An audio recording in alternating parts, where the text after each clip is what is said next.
만물을 충만케 하는 교회라는 제목으로 말씀을 드리겠습니다. 교회를 다니면서 교회는 무엇일까 하는 질문을 던져본 적 있는지는 모르지만, 사실 우리가 교회를 다니면서도 교회가 정확히 무엇인지에 관하여 이해하지 못하고 다니시는 분들이 꽤 많은 듯 합니다. 그리고 예전에 외국에서 이렇게 비행기를 타고 야간에 서울공항에 내리면 비행기가 바로 활주로로 오지 않고 서울 하늘을 이렇게 빙 돌고 내리는 듯 하지 않습니까? 그럴 때는 서울 하늘이 불빛 속에 빨간 십자가가 셀 수 없이 많았습니다. 근데 여러분, 요즘은 그 빨간 십자가가 점점 줄어 많지 않아요.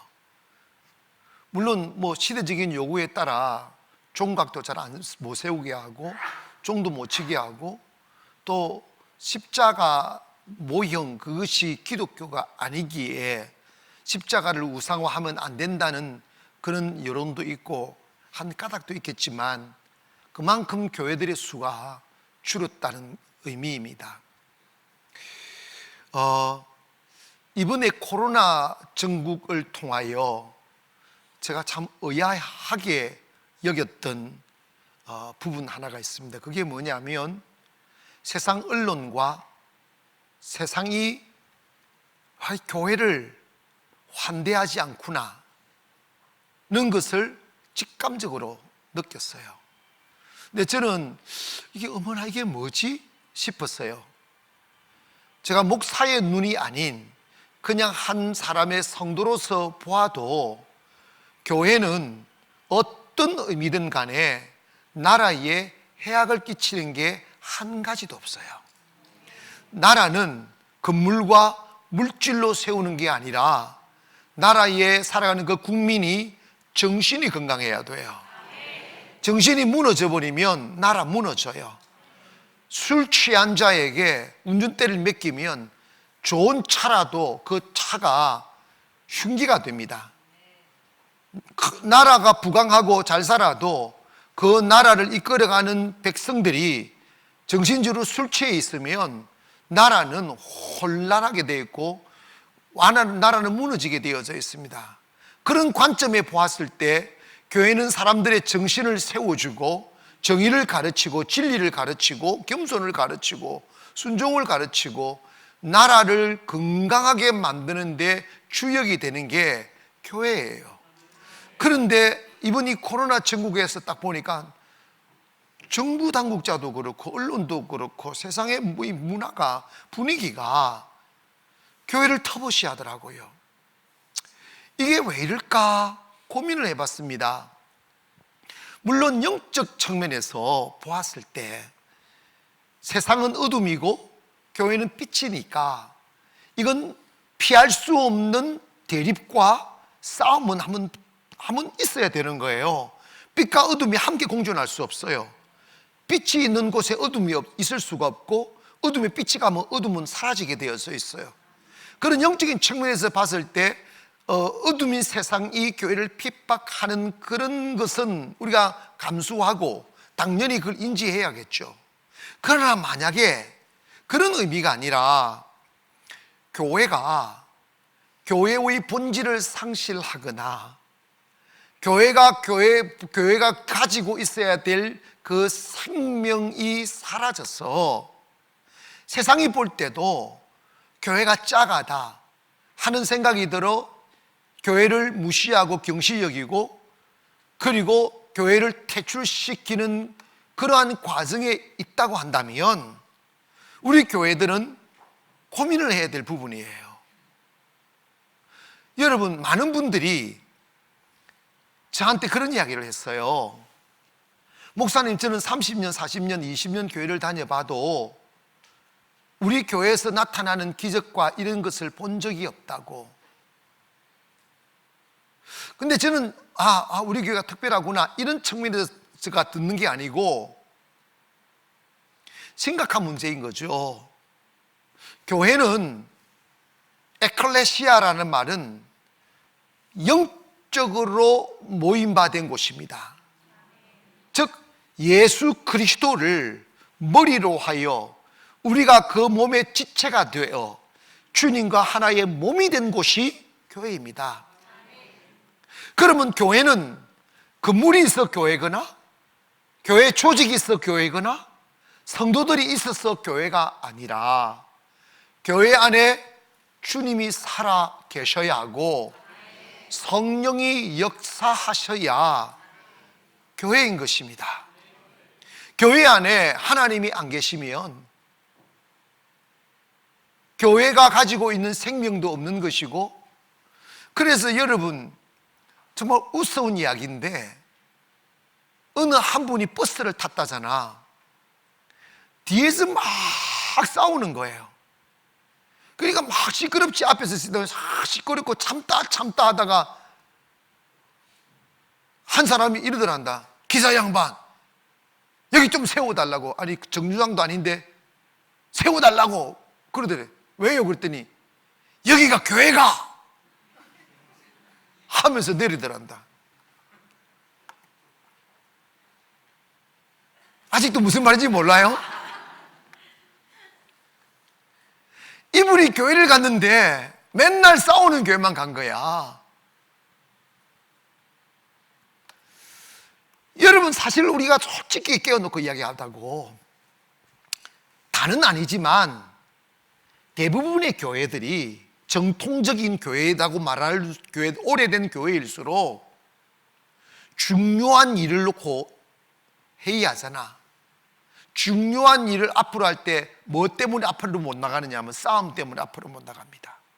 목사님들이 무슨 일을 꼭 하고 싶고 해야만 된다는 그런 마음이 가슴을 짓눌러도 무슨 일을 하자고 말을 못해요. 뭐 하니까? 하자 말자 싸우니까. 그거 교회 아닙니다. 교회는 성령님이 계셔야 돼요. 성령님이 계시는 곳에는 통일이 옵니다. 성령님이 계시는 곳에는 초월이 옵니다. 성령님이 계신 곳에는 생명이 약동합니다. 그런데 어느덧 교회가 예수님 몰아내고 성령님 몰아내고 당회가 예수님 되고 목사가 예수님 되고 장로가 예수님 되어버린 교회들이 얼마나 많느냐 이 말이에요. 그러니까 그 교회에 예수님만으로만 나타나는 표적과 기사와 능력이 사라져버리는 거예요. 그 결과 걸컬한 성도들의 마음을 만족시키기 위하여 온갖 좋은 말들 다 끌어당겨가지고 여기 짜집게 하고 저기 짜집기도 하고, 목사님이 주일 설교 준비하느라고 머리가 뺏기진단다. 그래가지고 막 고상하고 고급스럽고 아름답게 미끄러진 말을 만드느라고 신경 쓰다가 암에 걸리잖아. 그래서 그걸 읽어내려가 본인도 무슨 말인지도 모르고 성도들도 무슨 말인지 모르니까 다 주무시는 거지. 그래서 그 가슴 속에 뭐가 쫙 들어오냐면 귀신 같은 또 마음이 딱 들어온다. 성도들이 일주일 내내 얼마나 힘들었으면 예배 시간에 주무실까. 그래, 교회에 왔으라도 편안히 주무실 수 있으니 얼마나 감사하냐고 해서 목사님이 원고를 읽다가 깰까봐 큰 소리도 못하고 점점 소리가 줄어드는 거야. 그리고 이제 예배 시간 한 4, 50분 지나고 나면 집에를 또 보내야 되니까 땡땡땡 하잖아. 잠 깨라고.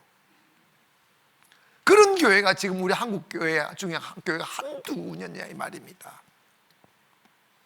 교회는 예수님 없으면 교회가 아니에요. 더 나아가서 사실 이 개교회주의가 되다 보니까 교회는 정말 이 유니버셜 처치하는 우주적인 교회예요.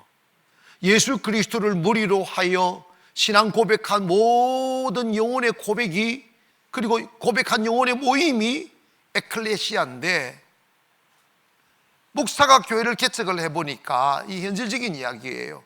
어제 며칠 전에 누군가가 이야기하더라고. 정부에서 오판했다고.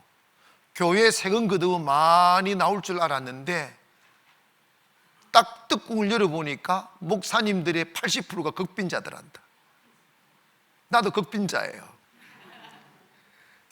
그러니까 세금을 걷는 게 아니고 보조를, 기초생활 보조를 해줘야 될 일이 더 많아져 버린 거야. 잘못 건드린 거지. 웃음이 터져나서 다음 한 말을 못 하겠네. 여러분, 목사님들이 이렇게 개척을 하다 보니까 월세 내야지, 생활해야지, 이게 개척하고 나면요, 이게 보통 문제가 아니에요. 그러다 보니까 복음을 전해야 되겠다, 막 영혼을 살려야 되겠다, 이 마음보다는 어떻게 하면 교회를 유지시킬 수 있을까, 어떻게 하면 교회 문 닫지 않을 수 있을까, 이게 현실적인 문제예요. 나는 그 과정을 수없이 겪어봐서 잘 아니까 할 수 있는 이야기입니다. 그러다 보니까 그 사람을 주님을 가르치고 성령을 받게 하는데 목적으로 성경 공부를 가르치고 교리 공부를 가르치는 게 아니고, 어떻게 하면 이 사람을 붙들어 놓을 수 있을까, 어떻게 하면 교인 수를 많이 만들어서 헌금 늘릴 수 있을까, 이게 불편한 진실이에요. 여러분이 목사가 돼도 해서 개척해도 꼭 그 짓 할 거예요.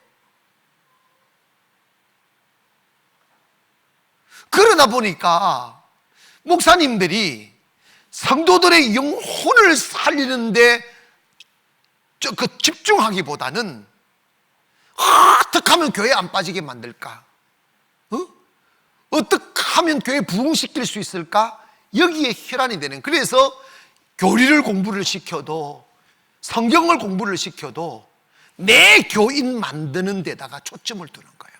의도한 바는 아니지만 자연스럽게 그렇게 되는 거예요. 그래서 우리 한국 교회에 그런 것으로 인하여 만들어진 병폐가 뭐냐면, 교회는 한 교회를 대대로 섬겨야 된다.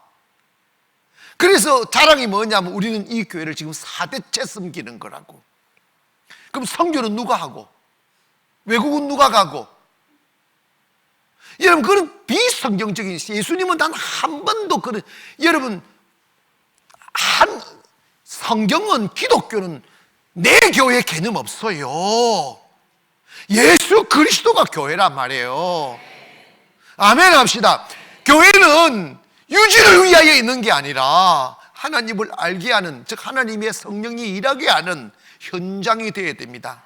목사를 먹여 살리는 곳이 아니고 목사 사업장이 아니라, 물론 우리가 세상 속에 있지만 가나안 교회라는 이 사업자 등록이 있어요.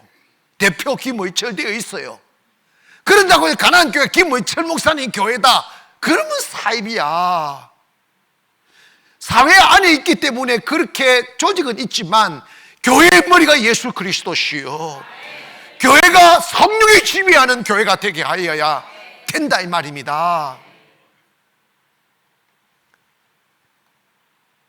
그런데 여러분, 교회가 주님이 머리 되게 하시고 성령님이 역사하게 하면 개척교회도 부유해지게 되어져 있어요.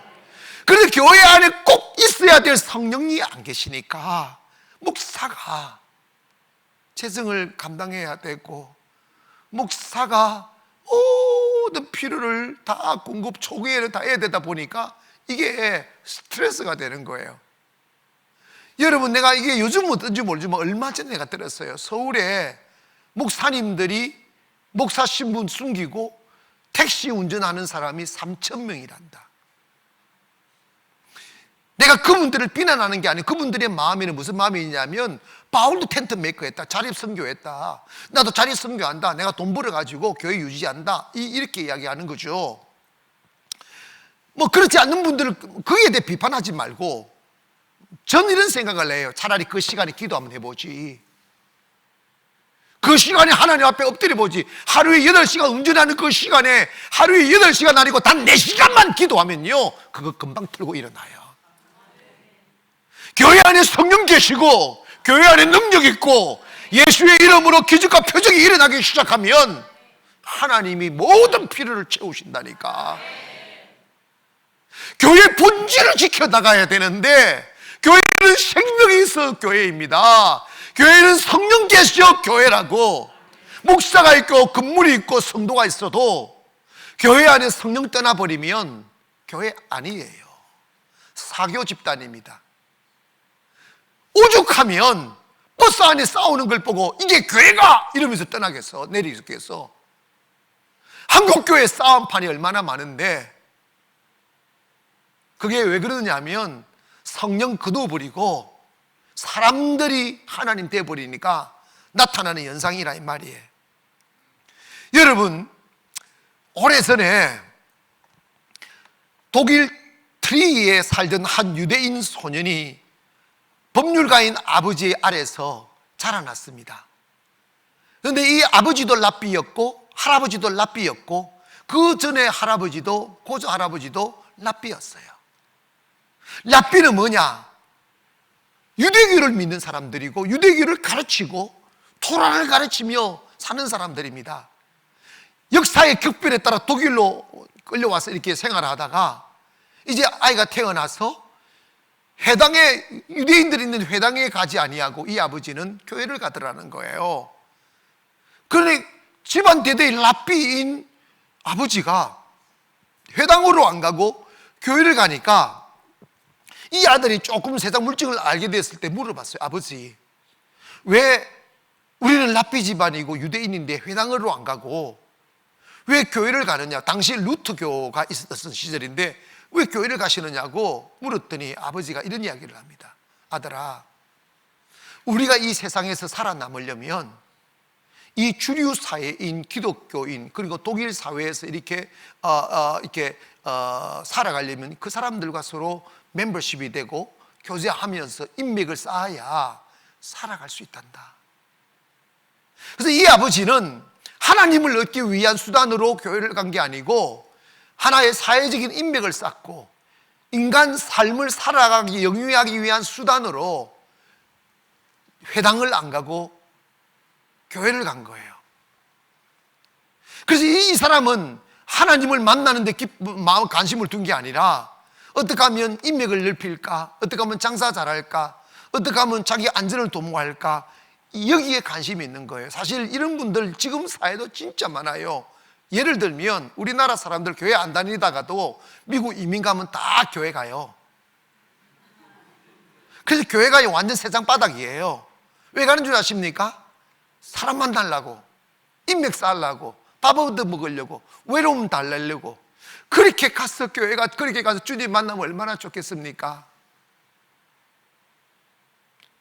근데 바탕이 교회가 생명이 있는 교회가 가야 생명을 얻지. 세월이 흘러 이 아이가 30이 되었습니다. 1847년 엥겔스라는 친구와 함께 영국 런던에서 하나님을 대적하고 교회를 대적하고 민주주의를 대적한 공산당 선언문을 선언한 사람이 바로 칼 막스였어요. 이 애가 칼 막스였다고.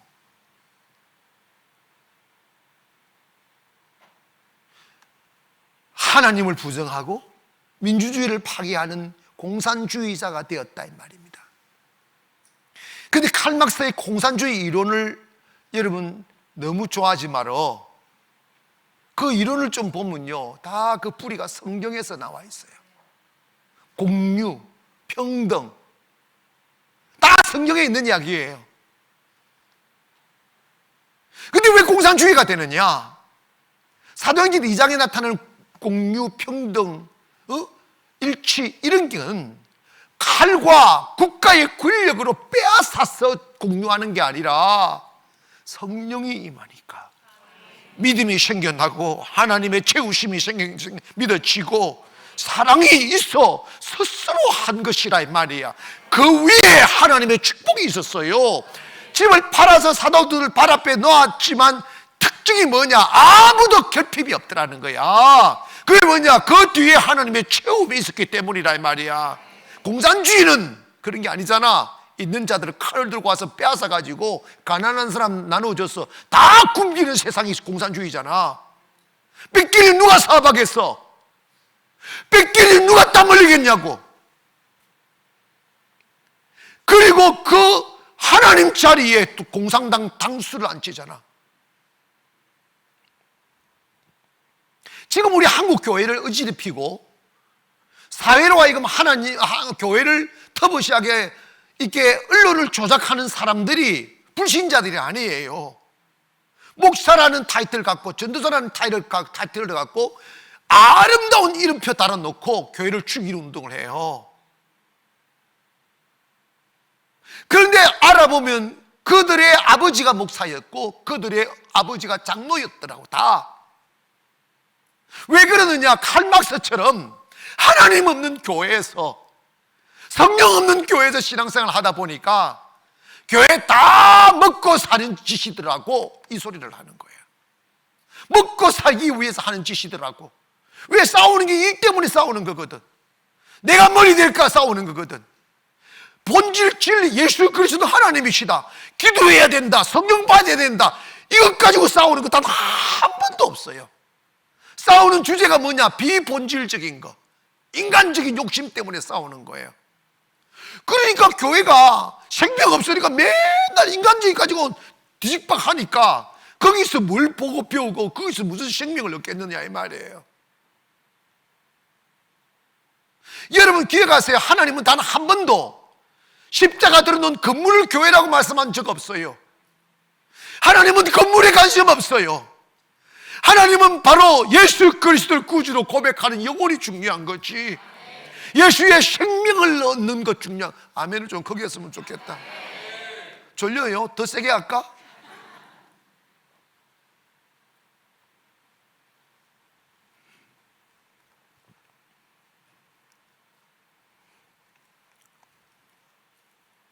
교회는 건물도 인간 조직도 아닙니다. 교회에서 성경 공부 가르쳐야죠.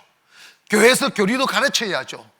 그러나 그 목적이 교회 조직을 튼튼하게 하고 그 사람 교회 떠나지 않게 만들기 위한 수단으로 하면 안 된다 이 말이에요. 예수 만나게 하기 위하여, 성령 받게 하기 위하여 해야지. 저는 꿈이 우리 교회 성도들, 연세 많은 분들이야 어쩔 수 없지만 우리 다음 세대를 일으켜서 전 세계로 막 퍼뜨리는 게 꿈이에요. 예수 이름으로. 아멘. 저는요 대대로 가난하게 섬기겠습니다. 그럼 이빨을 빽뺀다 진짜로. 빨리 떠나세요. 좀 이상하네. 성령 받아 주님의 사명을 가지고 전 세계로 나가야죠.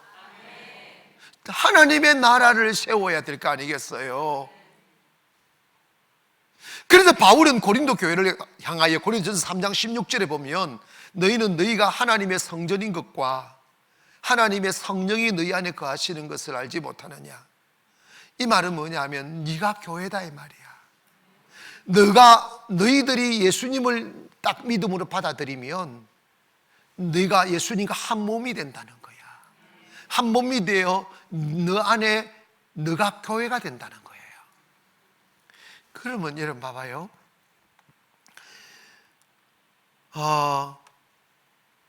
교회가 뭐 하려고 있는 것인가?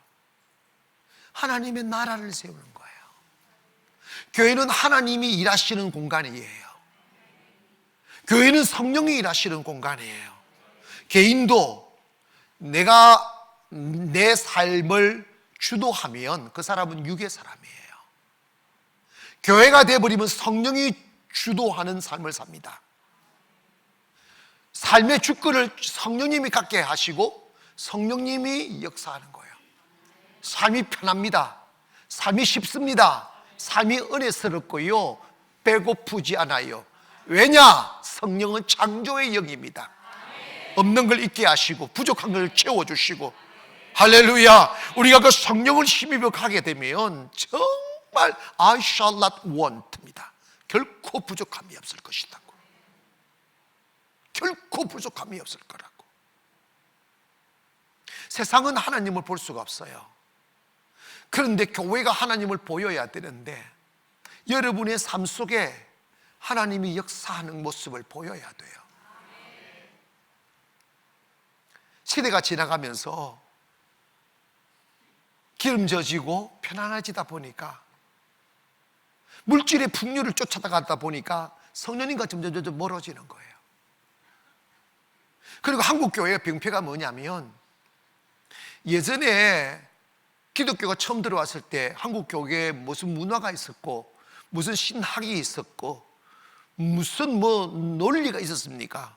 주여 믿습니다 하고 막 기도하고 인격적으로 주님을 만났는데 이제 교회가 좀 자라나고 물질적인 여유가 좀 생기다 보니까 지도자를 키운다는 명목 하에서 영국으로, 독일로, 일본으로, 미국으로 유학을 보낸 거야.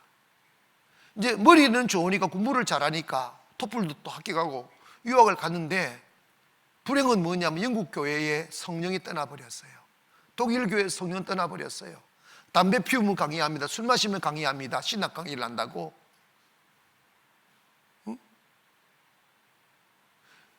그런 데서 사명감으로 유학 갔다가 유학하는 내내 하나님은 죽었다, 하나님은 없다, 성령은 없다, 지금 시대는 그런 시대가 아니다, 뭐 이런 것만 배워와가지고 교회 딱 와가지고 한국 와가지고 유학했다고 교수시켜 주니까 전부 다 신학생은 또 그런 것만 가르쳤네. 근데 교회가 완전히 마귀 소굴이 되어버리는 거예요. 지금 시대는요 다시 교회의 본질로 돌아가야 될 시대입니다. 아멘. 교회의 생명으로 돌아가야 된단 말이에요. 교회에 생명이 없으면 교회가 아니에요. 그런데 교회가 죽으니까 나라가 죽더라고. 교회가 죽으니까 나라가 죽고 교회가 죽으니까 심령이 죽더라고. 교회가 살면 나라도 살고 교회가 살면 가정도 살고 교회가 살면 심령도 살고 교회가 살면 건강도 찾아온다 이 말이야. 하나님 없는 생명 없는 교회, 죽은 교회 딱 1년만 다녀봐. 나도 모르는 사이에 다 죽어요. 생명이 쫙 빠져나와서 뭐만 있느냐? 의식만 있어요. 폼 잡는 것만 있어요. 거룩 없는 거룩만 외친다고. 의식만 외친다고. 얼마나 허탈한데 사람 바싹바싹 말라 죽이잖아요. 그러니까 자기가 왜 사업이 안 되는지, 왜 가정이 무너지는지, 왜 인생이 다람쥐 채바퀴 돌듯이 뺑뺑이만 돌고 있는지를 모르는 거예요. 물 없는 곳에서 땅을 파봐라 물이 나오는가? 교회는 만물 가운데서 만물을 충만케 하는 자의 충만이에요. 모든 시작이라고. 창조의 요람이라 이 말이에요. 교회가 살아나야 개인도 살고 가정도 살고 사업도 살고 나라도 사는 거예요. 교회가 죽으면 다 죽는 거예요. 영화에 보면 뉴욕 거리가, 맨하탄 거리가 좀비들로 인해 가지고 사람 다 죽고 좀비들 다 죽고 나중에 저 멀리 살던 한 사람이 어떻게 살아남아 차를 몰고 자기가 거닐던 그 맨하탄 거리에, 불 꺼진 맨하탄 거리를 보니까 건물은 여전히 하늘을 높이 찌르듯 있는데 아무도 없는 어스스레한 그 적막감만 드는 죽음의 도시가 되는 것을 보듯이 교회 안에 생명이 사라지면 우리들의 모습이 그렇게 바뀐다니까. 어떡하든지 고백합시다. 교회 되게 합시다. 아멘. 교회가 다시 살아나야 돼요. 저는 하나님 왜 우리 교회를 새 성전 다음 세대를 위한 승리를 지으라고 하시는가에 대하여 답을 갖고 있어요. 그게 뭐냐면 다시 세계 교회를 세우라는 거예요. 건물을 세우라는 게 아니고 하나님의 살아계심을 증명하라는 거예요. 그래서 모든 설계가 교육 위주, 기도 위주인 거야. 1000명이 매일 나와 예배할 수 있는 공간을 만들고, 지금 우리 그렇게 하고 있잖아요. 그러기 위해서는 교회 안에 꼭 필연적으로 있어야 될 것이 있는데, 그게 뭐냐면 교회는 지혜와 계시의 영이 있어야 됩니다. 따라합시다. 지혜와 계시의 영을 받자. 에베소 1장 17절 한번 봅니다. 시작. 우리 주 예수 그리스도의 하나님 영광의 아버지께서 지혜와 계시의 영을 너희에게 주사 하나님을 알게 하시고. 자, 여기에서 우리가 교회는 하나님을 알아가는 공간이고 교회를 통하여 하나님을 알게 됩니다. 그런데 우리는 교육을 통하여 하나님을 안 거야. 하나님 없는 사람을 통하여 하나님을 배웠다고. 다 사람들의 이야기로 듣는 거예요. 그러다 보니까 교회나 세상에 별분 다를 게 없는 거지. 거룩함도 없고 신기함도 없고 생명도 없는 거지. 교회는 이 하나님을 경험시키는 곳이에요. 그 경험은 교리나 교육으로 되는 게 아니고 지혜의 계시의 영을 받아야 된다는 거예요. 그 지혜의 계시의 영이라는 것은 바로 성령을 받아야 된다는 거예요. 그런데 여러분, 오늘날 우리 한국 교회의 병폐가 뭐냐면 언젠가부터 성령을 싫어해요. 성령 이야기하면 무식한 사람 취급해버려요. 성령 이야기하면 옛날 사람 취급해버린다고. 그게 바로 사탄의 쾌락에 빠진 거예요. 목사님들이 나는 보수주의 목사다, 나는 성경적인 목사다 라는 칼날을 내밀 때 쓰는 게 뭐냐면 방언기도 못하게 하는 거예요. 시끄럽게 하는 귀 안 먹었어. 이러면 거룩한 목사가 되는 거예요. 그게 사이비야. 그게 사이비 목사라고. 마귀가 만들어 놓은 프레임을 짜놨다 이 말이야. 성경에 그런 게 어디 있어요? 하나님은 어제나 오늘이나 동일하시고, 성부 하나님이 계시고 성자 하나님이 계시고, 지금은 성령 하나님이 역사하는 시대라고. 성령을 거부하면 교회 아니지, 목사 아니지. 그런데 버젓이 건물에도 있어요. 버젓은 죽은지도 모르는 영적 좀비들이 교회를 아직도 채우고 있어요. 좀 심하긴 하다. 사실이지. 맞지?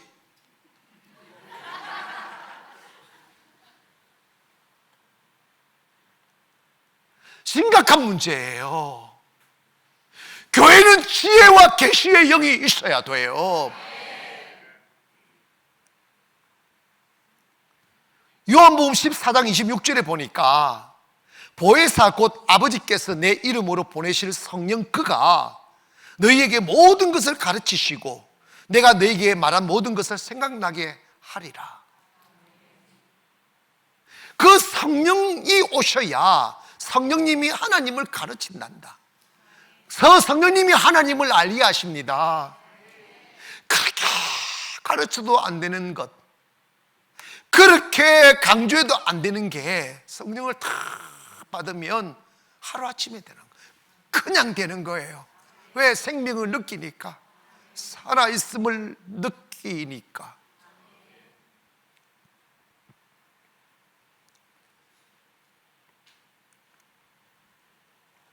우리는 교회가 생명이 사라지니까 그 마음의 갈증과 텁텁함을 프로그램으로 땜질해요. 놀러가고, 교회계 하는 사람도 있더라. 그게 뭐냐? 여전도의 회장이 되면 개 오야봉이 되더라고. 그 명분이 뭐냐? 교회 건축을 앞두면 교회 건축 개가 생각났어. 그 똥개야. 성교계, 성지순례계까지 다. 그러다가 그 오야봉 되면 띠묻고 도망가고. 나는요, 신학교 가가지고 저를 가르치는 교수 목사님이 내가 기가 따갑도록 들었던 이야기가, 자기가 목회하는 피박을 받대요. 그게 뭐냐면, 어떤 여자 좀 이렇게 멀쩡하게 생긴 걸 조심해야 돼. 멀쩡하게 생긴 게 와가지고 막 자기 냉장고를 채워주고, 가난했던 시절에 과일이니 떡이니 막 사가지고 냉장고 채워주는 그 건사가야 목사님의 눈에는 막 완전히 예수님이에요. 그러니까 막 목사님이 헷가닥한 거야. 그러면서 목사님 우리 그러니까 믿음이 좋은 줄 착각하는 거지. 그래가지고 우리 교회 이렇게 막 비도 세고 그러는데 교회 지어야 되지 않겠냐고. 목사님 말을 못하고 그러고 싶은데 막 그런 사람이 생기니까 너무 좋은 거지. 목사님 방법이 있다고. 무슨 방법인데? 완전 복음이야. 여러분, 복음은 주님께 들으시기 바랍니다. 좋은 방법이 있다고. 무슨 방법인데? 개라는 게 있다고. 뭘 개 잡아 먹는 거? 아니요. 하여튼 개가 있어요. 그럼 뭔데? 한 번에 이렇게 막 내기는 부담스러워도 한 달에 10,000원, 20,000원은 쉬워요, 목사님. 아, 그래? 그러면 교회 건축계를 들면 된다고. 그러니까 그러시냐고. 기도하면서 한번 해보시라고, 이런 거지. 그랬더니 이 양반이 막 선동해가지고 치맛바람 날리고 막 예수님이 되고 막 자기가 교회에 막 날리고 야다. 그래가지고 싹 막아줘. 니도 개 하자. 왜냐, 또 분위기라는 게 있습니다. 그 개 드는데 안 들으면 완전 왕따 되잖아. 그러니까 사람들이 제일 무서워하는 게 왕따거든요. 여러분, 절대 왕따는 시키지 마세요. 칼막스 아버지가 왕따 실어가지고 칼막스 만들었다니까. 그래가지고 그 시골 교회에 해서 한 1년인가 2년인가 모았대요. 그랬더니 제법 큰 돈이 돼서 어느 날 주일날 그 여자가 안 나타나. 날라버렸어. 목사님이 그때 그 상처를 받아가지고 10년, 20년이 돼도 말만 하면 그 말 나와. 그래서 여러분 앞으로 목사 되면 절대 개는 타지 말라고. 개놀이 하지 말라고.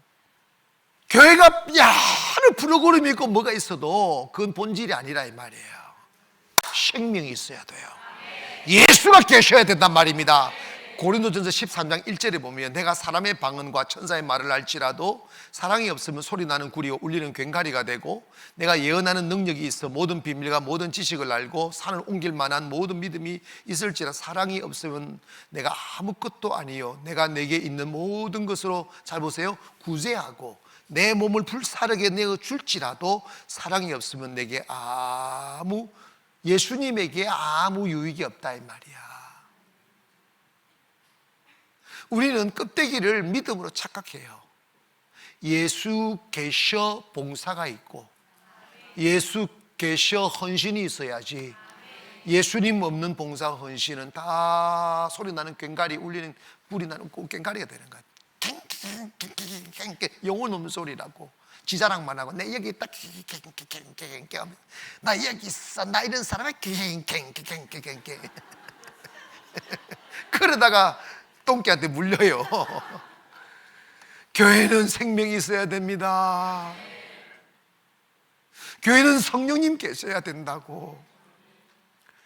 다 없어도 괜찮아요. 성령님 계시면 교회 됩니다. 교회 안 되는 거, 성령님 안 계셔서 안 되는 거예요. 여기에 반론하는 사람 있으면 손 들어 보세요. 성령 계시면 교회 되고 성령 안 계시면 성령 교회에 있는 것도 망가져요. 오늘 여러분 안에 지혜와 계시 여기신 성령님이 충만하기를 원합니다. 두 번째로 교회는 소망이 있어야 돼요. 뭐가 있어야 돼요? 18절, 1장 18절을 보면 크게 읽읍시다. 시작. 너희 마음의 눈을 밝히사 그의 부르심의 소망이 무엇이며 성도 안에 그 기업의 영광의 풍성함이 무엇이며 그의 힘의 위력으로 역사심을 따라 믿는 우리에게 베푸신 능력의 지극히 크심이 어떠한 것을 너희로 알게 하시기를. 아멘. 너희가 분명히 알게 되기를 원한다 이 말이에요. 그게 뭐냐면 주님의 부르신 소망이 뭐냐는 거야. 주님이 우리에게 원하는 게 뭐며 우리가 가져야 될 소망이 뭐냐는 거예요. 그 다음에 그 소망을 무엇으로 이룰 수 있느냐 말이에요. 그 소망을 이루게 하는 비밀하는 힘이 있다는 거예요. 그 지극히 크신 능력을 알기를 원한다. 세상을 창조하신 분이 하나님이시며 세상의 모든 역사를 운행하시는 분도 하나님이시고 만물을 있게 하고 만물을 닫게 하시는 분이 하나님이십니다. 그러나 하나님은 이 땅을 아름다운 꿈 꾸며 창조했지만 사탄의 공격과 타락한 인간의 본성이 하나가 되어 하나님의 의가 무너졌고 하나님이 계획했던 하나님의 나라가 산산이 조각났어요. 평화가 있는 곳에 전쟁이 있고 사랑이 있어야 할 곳에 죽음이 있고 싸움이 있고 미움이 있고 시기와 질투, 증오가 있어요. 그래서 여러분 봐보세요. 마틴 루터가 그 인간에 대하여 이야기할 인간은 전적 타락했다. 그럼에도 불구하고 성령이 우리 안에 임하시면 인간 의지와 노력으로 바뀌는 게 아니라 누구든지 그리스도 안에 있으면 He is a new creature, 새롭게 만들어진 피조물이라는 거야. 그 속에 타락한 본성이 사라지고 God's holiness 하는 하나님의 거룩함이 들어온다는 거예요. 욕심이 사라지고 사랑이 들어온다는 거예요. 이기심이 사라지고 섬김이 들어온다는 거예요. 그게 초대교회 사도행전 2장의 모습이란 말이야. 그 배워서 됩니까? 그게 가르쳐서 됩니까? 하나님께서 우리를 부르셨는데 그 소망, 눈을 빨리 떠야 된다는 거예요. 뭐냐면 따라합시다. 교회가 소망이다. 주님이 소망이다. 여러분, 기독교는 언약의 종교인데 언약은 뭐냐? 하나님의 약속이에요. 약속은 비현실적인 거예요. 그런데 이 세상은 보이는 것이 지배하지 않아요. 보이지 않는 것이 지배합니다. 그래서 여러분이 예수 안에 모든 것이 있다. 모든 만물이 교회 안에서 나온다. 아멘. 그래서 아브라함 보고 눈 사이즈를 자꾸 키워주잖아요. 꿈을 키워주잖아요. 믿음으로 바라보라고, 소망을 바라보라고. 초라한 옷을 입고 그늘진 곳에 주저앉아 있는 사람들이요, 소망의 눈을 뜨라는 거예요. 예수 그리스도의 보좌를 바라는 거예요. 만물을 창조하시는 주를 보라는 거예요. 만유의 주 되신 주님을 바라봐라는 거예요. 너는 아무것도 소유하지 아니하고 너와 함께하는 동료 아무도 없다 할지라도 너 소망을 가지고 일어나 주를 보라는 거예요. 거기에 희망이 있다는 거예요. 거기에 능력이 있다는 거예요. 거기에 체험이 있다는 거예요. 오해 없이 들으십시오. 오랫동안 가난하게 살아오신 분들의 뇌리 속에는 내 구조가 부자가 되고 싶은 마음이 없어요. 목사님 말 같은 소리 합니까? 그런 생각을 하는 눈들이 느껴진 진짜 들어보시라니까. 부자가 되고 싶은 감정은 있어요. 근데 나는 부자가 될 수 없어 하는 믿음이 있다고. 나는 부자가 될 수가 없어. 나는 원래 가난하게 태어나서 이렇게 살다가 그냥 죽겠지. 내 같은 사람이 어떻게 그런 꿈을, 내 같은 사람이 어떻게 그런 옷을, 이런 거야.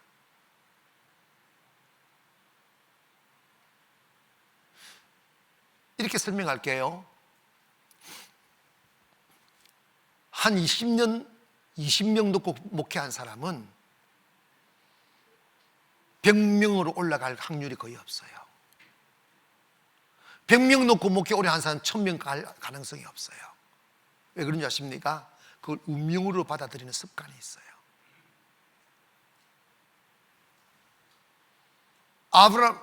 에이브람 링컨이 노예 해방 남북 전쟁을 통해 노예를 해방시켰어요.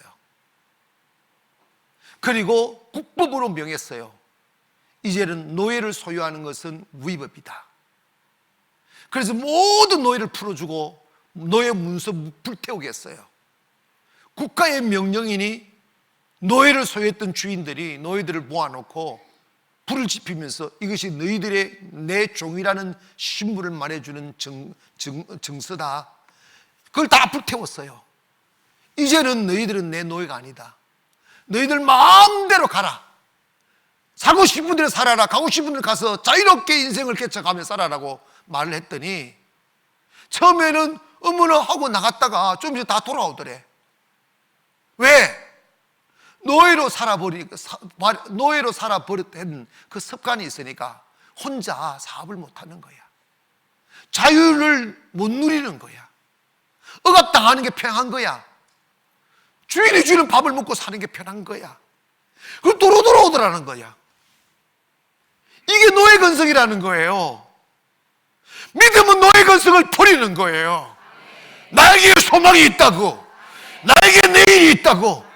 나는 홀로 쓰고 아무것도 갖지 않지만 예수 그리스도가 소망이라고.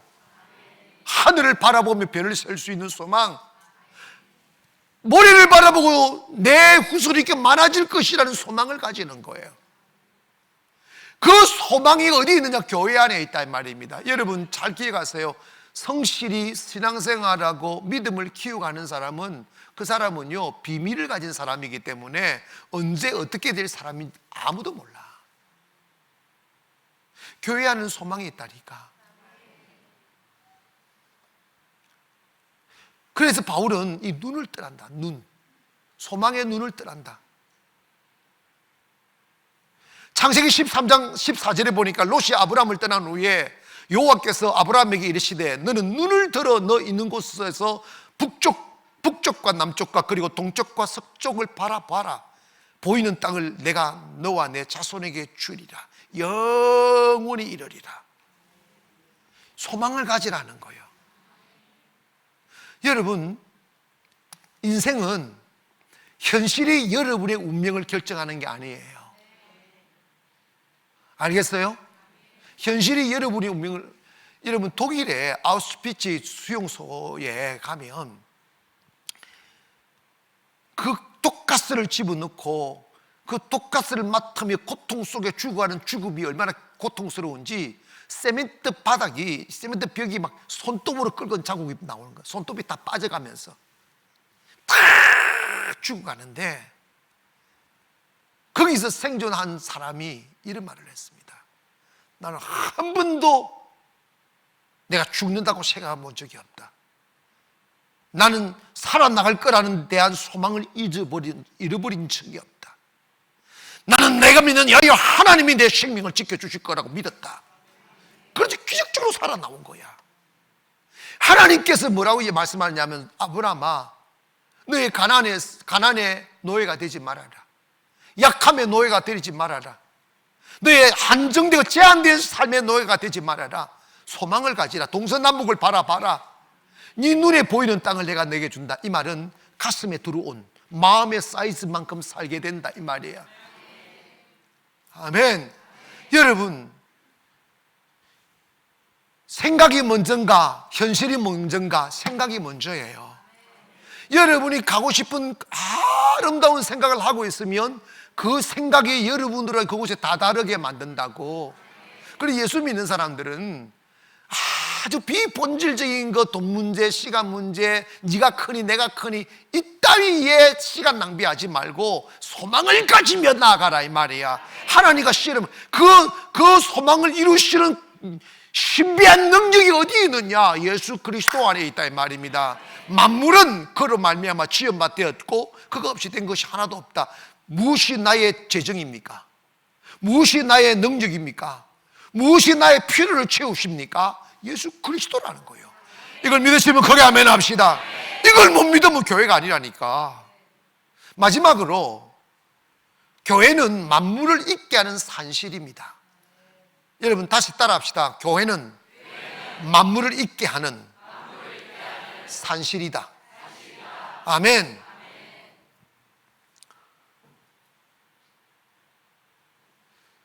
주님의 일을 하면서 성도들이 목사님 돈이 어디 있습니까?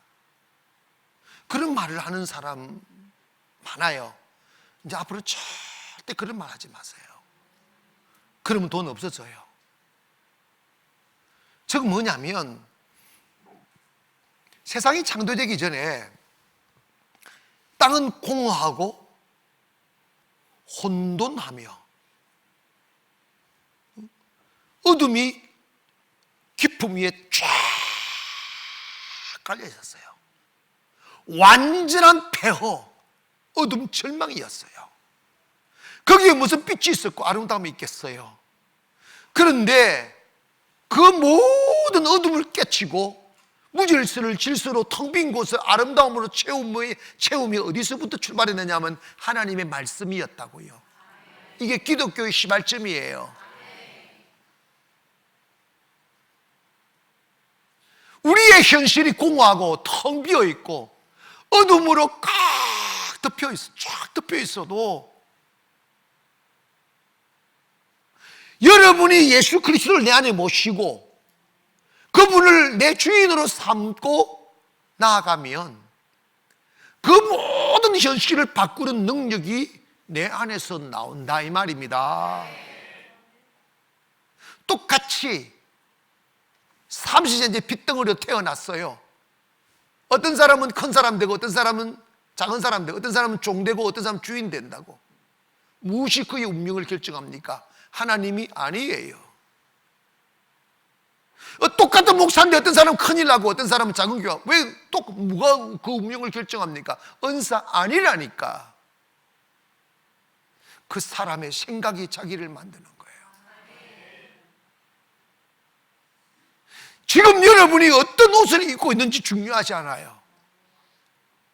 지금 여러분 어떤 현실에 살고 있는데도 중요하지 않아요. 가장 중요한 것은 여러분이 주님을 모신 교회가 되기를 원합니다.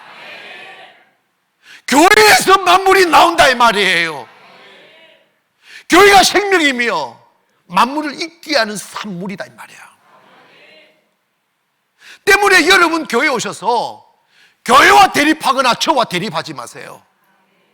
그거 축복의 통로가 막히는 거예요. 좋은 관계 맺기를 원합니다.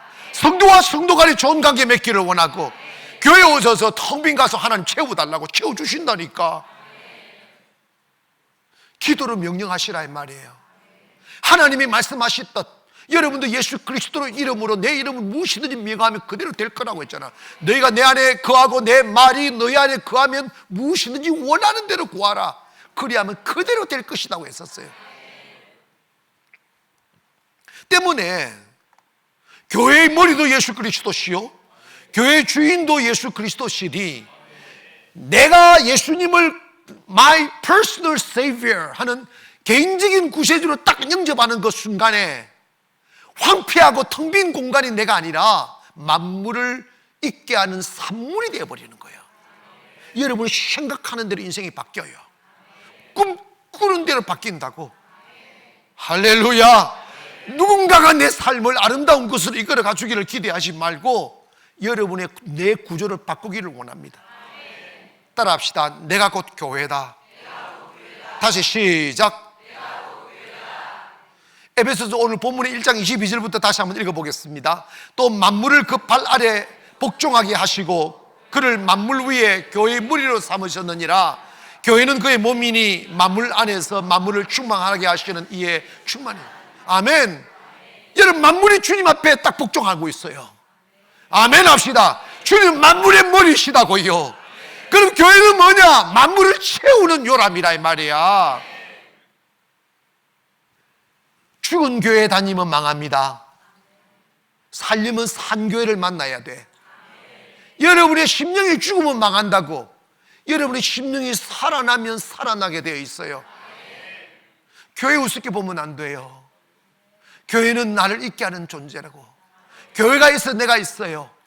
교회가 살아있어 내가 살아있고 교회가 부유해요 하여 내가 부유해지는 거지. 교회를 쭉 교회와 여러분 떨어지면 끝나는 거예요. 결론을 이렇게 맺읍시다.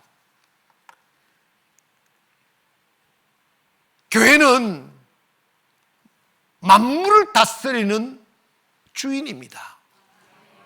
그리고 만물을 통치하는 능력입니다. 세상이 교회 보고 이래라 저래라 하는 건 잘못된 거예요. 교회는 예수 그리스도가 머리이십니다. 그래서 여러분, 교회가, 여러분, 이 역사를 이끌어 가실 때 세상 보고 이끌지 않아요. 교회의 모습 보고 세상의 운명을 결정하신다, 이 말이에요. 교회 망가지면 나라 망가집니다. 교회가 살아남으면 나라 살아나고, 교회 살아남으면 가정 살아납니다. 때문에 교회가 없는 세상은 죽은 세상이에요. 교회가 있는 세상은 살은 세상이에요. 우리가 꿈꿔야 될 게 뭐냐? 제도로의 교회가 아니라, 사교 집단으로의 교회가 아니라, 생명이 살아있는 교회, 성령님이 일하시는 교회, 주님이 머리 되시는 교회가, 그런 교회 되도록 우리는 힘써야 됩니다. 그것만 하면 우리의 미래는 언제나 청정합니다. 사랑하는 성도 여러분, 주님은 우리에게 한 발 더 나아가 이 말씀합니다. 네가 교회라고. 내 안에 생명이 있습니다. 여러분 안에 능력이 있습니다. 여러분 안에 채울 수 있는 능력이 있다고. 그래서 아브라함에게 너를 축복하는 자는 축복을 받을 것이고 너를 저주하는 자는 저주를 받을 것이다. 왜? 네가 교회니까. 기도하겠습니다. 거룩하신 아버지,